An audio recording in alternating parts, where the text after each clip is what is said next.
أعوذ بالله من الشيطان الرجيم بسم الله الرحمن الرحيم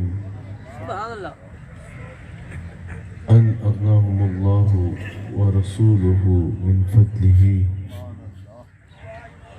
صدق الله العظيم وصدق رسوله النبي الكريم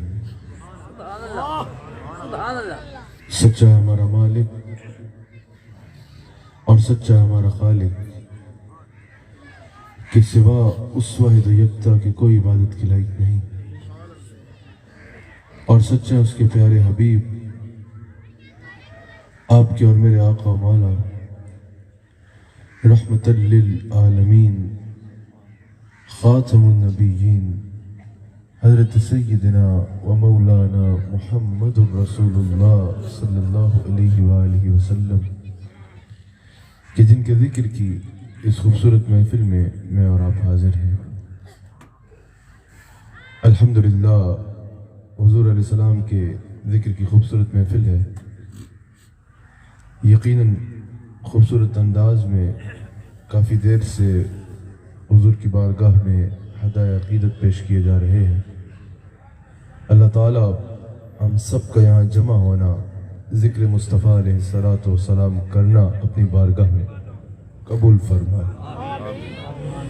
میں نے وقت کے اعتبار سے اختصار سے گفتگو کرنی ہے، کیونکہ بیان کے فوراً بعد انشاءاللہ ہم یہیں نماز عصر با جماعت ادا کریں گے، کیونکہ یقیناً ان محافل کا مقصد یہی ہوتا ہے، صرف وقتی طور پہ جذبات کو ابھارنا نہیں، بلکہ ان محافل کا مقصد یہ ہوتا ہے کہ انسان اس محفل میں آ کے جہاں اللہ اور اس کے رسول صلی اللہ علیہ وآلہ وسلم کی محبت کو دل میں بڑھا کے جائے، وہیں حضور علیہ السلام کی اتباع اختیار کرے، وہیں اپنی زندگی کو حضور علیہ السلام کی اتباع کے سانچے میں ڈالے۔ کیونکہ محافل میں آنا، نعت شریف پڑھنا، نعت شریف سننا، بیانات سننا، حضور علیہ السلام سے اظہار محبت کرنا، یہ سب کچھ بے حد ضروری ہے، یہ سب کچھ حضور کی محبت کی علامت ہے، لیکن یہ ثانوی حیثیت رکھتا ہے۔ اولاً جو سب سے زیادہ ضروری ہے وہ یہ ہے کہ انسان حضور علیہ السلام کی اتباع اختیار کرے، انسان اپنی زندگی کو اس انداز میں گزارے جس طرح حضور علیہ السلام نے گزارنے کو کہا، کیونکہ یہ کہیں کی محبت نہیں ہے کہ انسان اپنے حبیب کو تو مانے لیکن حبیب کی نہ مانے۔ جو غلامی رسول میں جان قربان کرنے کا دعویٰ کر رہا ہے، اسے چاہیے کہ پہلے غلام رسول بن کے زندگی گزارے، پہلے زندگی اس طرح گزارے جس طرح رسول اللہ نے کہا، پھر جان قربان کرنے کا دعویٰ کرے تو وہ دعویٰ سچا لگے گا۔ جو زندگی ہی حضور کی اتباع کے مطابق نہیں گزار سک رہا، وہ جان دیتے وقت کہاں جائے گا؟ سب سے پہلے ضروری یہ ہے کہ انسان زندگی اس طرح گزارے جس طرح حضور علیہ السلام نے گزارنے کو کہا۔ میں نے حضور علیہ السلام کی شان کو آپ کے آگے بیان کرنا ہے، جس کے لیے مجھے دعوت دی گئی، جس کے لیے مجھے بلایا گیا، جو ہمارا مقصد حیات ہے اور جس کے لیے میں پوری دنیا میں جاتا ہوں۔ مقصد کیا ہے؟ حضور علیہ السلام کے ساتھ لوگوں کا تعلق مضبوط ہو جائے۔ یاد رکھیے گا، قرآن کریم میں اللہ کریم نے مختلف مقامات پہ حضور علیہ السلام کی شان کو بیان فرمایا ہے، مختلف مقامات پر مختلف انداز میں اللہ کریم نے حضور علیہ السلام کی شان کو بیان فرمایا ہے۔ یاد رکھیے گا، الحمدللہ ہم اہل سنت و جماعت اللہ کا جتنا شکر ادا کریں کم ہے کہ اللہ نے ہمیں وہ عقیدہ عطا فرمایا ہے جو عین صحابہ کا عقیدہ ہے۔ اللہ نے ہمیں وہ عقیدہ عطا فرمایا ہے جو عین قرآن کے مطابق عقیدہ ہے۔ اللہ نے ہمیں وہ عقیدہ عطا فرمایا ہے جو ہم نے لاہور سے پہلے یا بعد کسی بازار سے جا کے نہیں خریدا۔ الحمدللہ یہ وہ عقیدہ ہے جو عین رب کے قرآن اور مصطفیٰ کے فرمان سے آیا ہے۔ الحمدللہ اہل سنت و جماعت اللہ کا شکر کرتے ہوئے اور فخر سے یہ کہتے ہیں کہ ہمارا ایک عقیدہ بھی ایسا نہیں ہے جس کو ثابت کرنے کے لیے ہمیں چند 100 سالہ تاریخ میں کوئی مدرسہ یا درگاہ ڈھونڈنی پڑے گی۔ الحمدللہ ہم اللہ کا شکر کرتے ہوئے کہتے ہیں ہمارا ایک عقیدہ وہ ہے جس کا ثبوت قرآن و حدیث سے اور یا صحابہ کے عمل سے پیش کیا جا سکتا ہے، یا صحابہ کے عمل سے پیش کیا جا سکتا ہے۔ اچھا، ہمارا اہل سنت کا ایک مزاج ہے، اہل سنت کا ایک عقیدہ ہے، اہل سنت کا ایک طریقہ ہے، وہ کیا ہے کہ جب بھی کوئی حاجت ہو نا، جب بھی کوئی حاجت ہو، جب بھی کوئی ضرورت ہو، چاہے وہ دینی طور پہ ہو یا دنیاوی طور پہ ہو، چاہے اللہ چاہیے ہو، چاہے قرب الہی چاہیے ہو، چاہے جنت چاہیے ہو، چاہے اللہ کی معرفت چاہیے ہو، یا چاہے دنیا کی کوئی بھی شے چاہیے ہو، الحمدللہ اہل سنت و جماعت ہمارا ایک طریقہ ہے، ہم در در کی دریوزہ گری نہیں کرتے، ہم در در کے دروازے نہیں کھٹکاتے، ہم مدینہ منورہ کی طرف منہ کرتے ہیں اور کہتے ہیں المدد یا رسول اللہ، اغثنی یا رسول اللہ۔ رسول اللہ صلی اللہ علیہ وآلہ وسلم سے کرم کی بھیک مانگتے ہیں۔ بتاؤ کس کس کی یہ عادت ہے کہ اگر کوئی بھی حاجت ہو تو رسول اللہ سے فریاد کرتا ہے؟ ایک بار ہاتھ اٹھا کے بتاؤ جس جس کا عقیدہ ہے۔ اور اگر کوئی محفل میں ایسا بھی آیا ہے جس کا یہ عقیدہ نہیں ہے تو ہم اس کو گالیاں نہیں نکالیں گے، ہم اس سے خوش آمدید کہہ کے کہیں گے تو ہم عقیدہ ثابت کرنے ہی تو آئے ہیں، ہم اپنے عقیدے بیان کرنے ہی تو آئے ہیں۔ عقیدوں کے نام پہ گالیاں وہ نکالیں جن کے پاس ثبوت نہیں ہے۔ الحمدللہ ہمارے پاس تو قرآن و حدیث میں ثبوت بھرا پڑا ہے۔ لیکن ایک بار بتاؤ کس کس کا یہ عقیدہ ہے کہ جو بھی حاجت ہو رسول اللہ سے مانگو، رسول اللہ عطا کرتے ہیں؟ اب اس عقیدے کے ساتھ ذرا ثبوت بھی لے کے جاؤ۔ سنیو، تمہیں اتنا کمزور نہیں ہونا چاہیے کہ کوئی تم سے آ کے پوچھے کہ وسیلہ مصطفیٰ کیوں مانگتے ہو یا رسول اللہ سے کیوں مانگتے ہو۔ تمہارے پاس اپنے عقیدے پہ اتنے ثبوت ہیں جو تمہیں یاد ہونے چاہیے کہ جو رسول اللہ کے آگے ہاتھ نہیں پھیلا رہا اس کو جا کے بولو ارے نادان، کلمہ رسول اللہ کا بڑا ہے، بھیک دنیا سے مانگتا ہے، چل مدینہ شریف چل، رسول تیری جھولی بھر دیں گے، رسول تیری جھولی بھر دیں گے۔ سنیو، تمہیں اتنا کمزور نہیں ہونا چاہیے کہ کوئی آ کے تمہارے مؤذن کو پکڑ کے کہے نماز سے پہلے درود و سلام کیوں پڑھتے ہو؟ تمہارے پاس اتنا پکا عقیدہ ہے جو تمہیں یاد ہو جانا چاہیے۔ جس مسجد سے یا رسول اللہ کی صدا نہیں آ رہی، تمہیں جا کے محبت سے، احترام سے، بدتمیزی سے نہیں پوچھنا چاہیے بھئی کلمہ بھی رسول کا پڑھتے ہو اور رسول پہ درود سے بھاگتے ہو، کیوں نہیں آواز آتی تمہاری محراب سے مصطفیٰ جان رحمت پہ لاکھوں سلام؟ ہمیں تمہارا عقیدہ پکا یاد ہونا چاہیے۔ یاد رکھنا، ہم رسول سے مانگے تو لوگ کہتے ہیں نہیں رسول سے نہیں مانگنا۔ دنیا بھر میں کھچل خوار ہو رہا ہے، کوئی چندے کے لیے، کوئی کس لیے، کوئی کس لیے۔ اس وقت یہ نہیں یاد آتا کہ وہ بھی اللہ تو مانگو۔ رسول سے کوئی ہاتھ پھیلا لے تو رسول سے نہیں مانگنا۔ رسول سے نہیں مانگے تو کیا تمہارے باپ سے مانگے؟ رسول کا دروازہ بھیک مانگنے کے لیے ہمیں کسی اور نے نہیں بلکہ اللہ نے قرآن میں دکھایا ہے۔ سورہ حشر کی آیت نمبر 7 میں اللہ کریم ارشاد فرماتا ہے کہ جو میرے حبیب علیہ السلام دیں وہ لے لو اور جس سے روک دیں اس سے رک جاؤ۔ یہاں حضرت امام فخر الدین رازی تفسیر کبیر میں کہتے ہیں، امام فخر الدین رازی کہتے ہیں یہاں ماں جو ہے نا اس آیت میں وہ عموم کے لیے آیا ہے۔ اس سے مراد صرف مال غنیمت نہیں، اس سے مراد صرف جو ہے وہ شریعت کے قوانین نہیں، اس سے مراد صرف مال غنیمت یا شریعت کے قوانین یا کوئی امور، کوئی ایک امور میں سے کوئی ایک امور نہیں ہے۔ اس سے مراد ہر عطا ہے، اس میں ہر عطا شامل ہے۔ اللہ کریم فرما رہا ہے، یہ میں نہیں کہہ رہا، یہ امام فخر الدین رازی کہہ رہے ہیں۔ اللہ کریم فرما رہا ہے کہ یہاں ماں عموم کے لیے ہے، جو بھی حاجت ہو گویا کہ رسول کے دربار میں جاؤ، پھر جو رسول دے وہ لے لو۔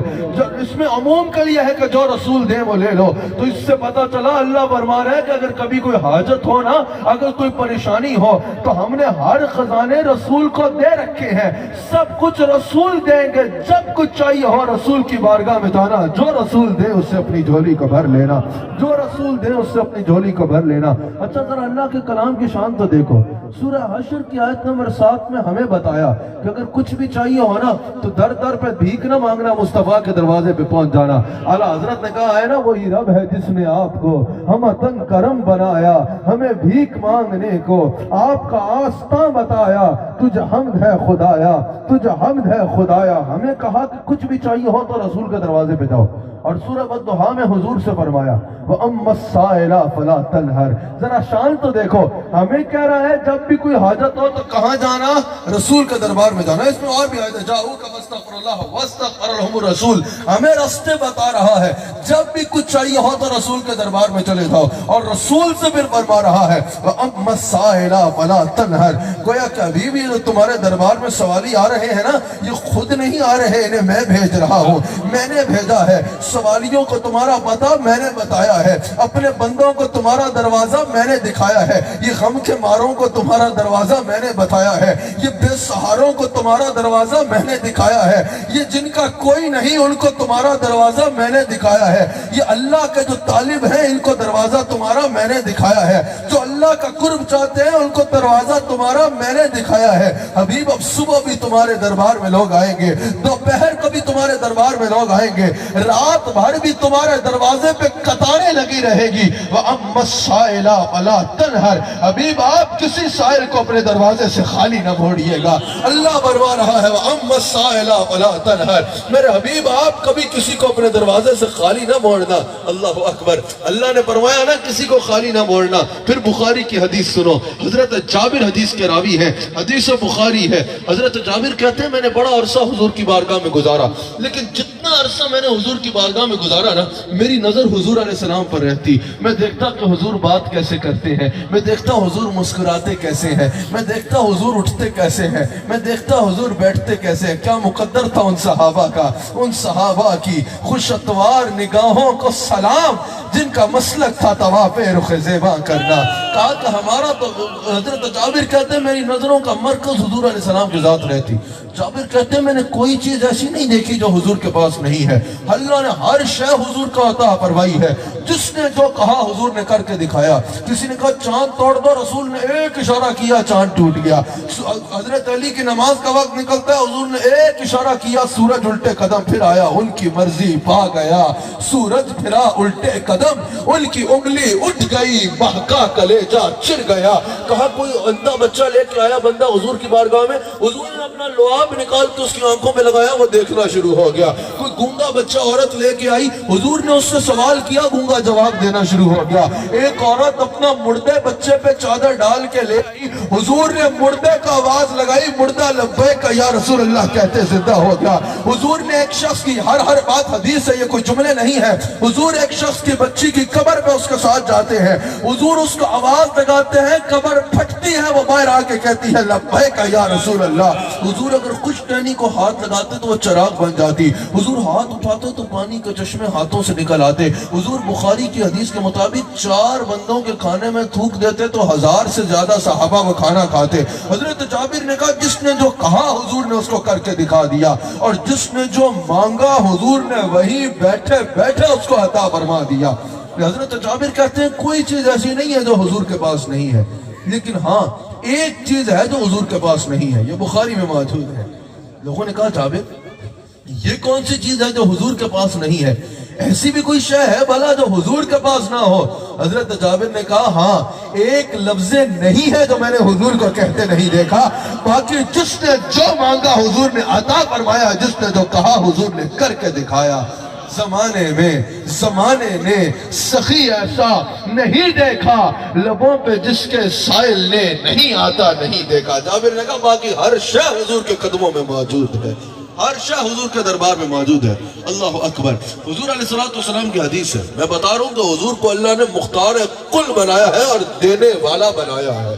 اللہ حضرت نے کہا ہے نا کہ کون دیتا ہے، دینے کو منہ چاہیے، دینے والے ہیں سچے ہمارے نبی، عقیدہ قرآن و حدیث کے مطابق ہے، بخاری میں موجود ہے۔ حضور علیہ السلام ارشاد فرماتے ہیں میں جب بھی گفتگو کرتا ہوں میں آگے پیچھے نہیں جاتا، میری جتنی گفتگو لوگ سنتے ہیں الحمدللہ قرآن و حدیث سے باہر نہیں جاتی۔ حضور علیہ السلام کی حدیث بخاری میں موجود ہے، حضور فرماتے ہیں کہ اللہ نے مجھے زمین کے تمام خزانوں کی چابیاں عطا فرمائی ہیں، اللہ نے مجھے زمین کے تمام خزانوں کی چابیاں عطا فرمائی ہیں، یہ بخاری میں موجود ہے۔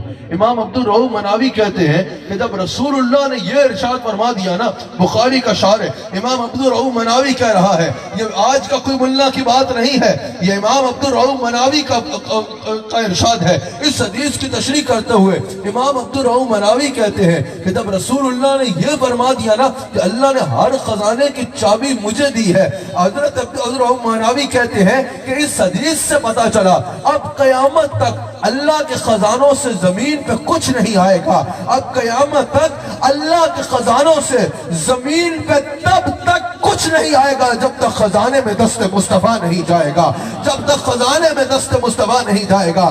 کہا اس حدیث سے پتہ چل رہا ہے اب اللہ کے خزانوں سے جو کچھ زمین پہ آنا ہے وہ دست مصطفیٰ سے آنا ہے۔ اور اس حدیث کی تشریح کرتے ہوئے امام اہل سنت امام احمد رضا خان بریلوی رحمت اللہ تعالی علیہ کہتے ہیں، اس حدیث کی تشریح کرتے ہوئے امام احمد رضا نے اختیار مصطفیٰ پہ رسالہ لکھا اور اس حدیث کو اس میں نقل کیا کہ رسول اللہ فرما رہے ہیں اس حدیث بخاری کو کہ اللہ نے مجھے زمین کے تمام خزانوں کی چابیاں عطا فرمائی ہے۔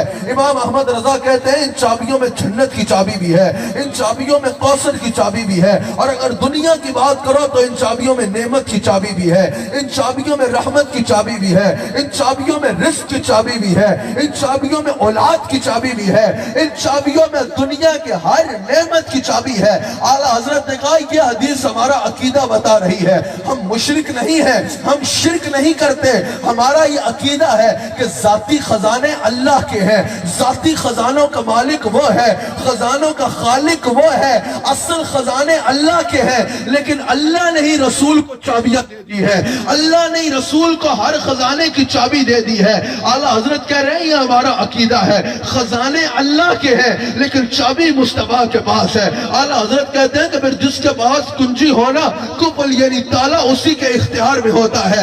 اعلیٰ حضرت نے کہا یہ ہمارا عقیدہ ہے، اولاد دینے والا اللہ ہے لیکن چابی مصطفیٰ کے پاس ہے۔ اب اولاد چاہیے نا تو آ جاؤ دروازے مصطفیٰ پہ آ جاؤ، رزق دینے والا اللہ ہے لیکن چابی مصطفیٰ کے پاس ہے۔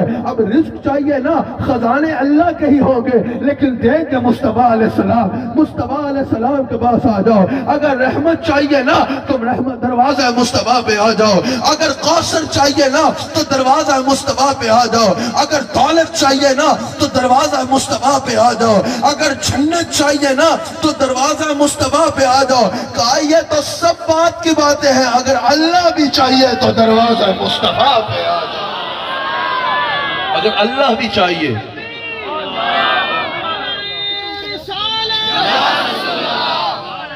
کہا کیونکہ